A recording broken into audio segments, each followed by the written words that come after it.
Paparčiai tai kaimas tarp 4 Lietuvos sostinių – Kernavės, Trakų, Kauno ir Vilniaus. Pirmą kartą paparčiai buvo paminėti 14 amžiaus pabaigoje.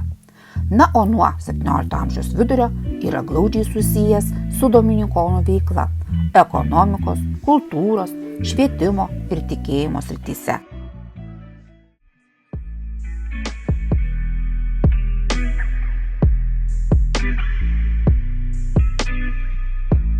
Šiandien paparčiai tai savęs pažinimo tyloje, ramybės, atgaivos šaltinis, dominikonų dvasios pažinimo dovana. 19 amžiaus viduryje carinės valdžios paliepimu apkaltinus dominikonus pagalbos sukėlėliams vienuolynas buvo uždarytas. Sovietinė valdžia galutinai naikino dominikonų pėdsakus, na, o koplyčią pavertė trąšų sandėliu. Lietuvai atkūrus nepriklausomybę, paparčių bendruomenė atgaivino dominikonų vienuolyno dalis, atvėrė koplyčią visuomenei. Prieš save mes matome paparčių dominikonų vienuolyno kapinių koplyčią, pastatytą 17 amžiaus antroje pusėje.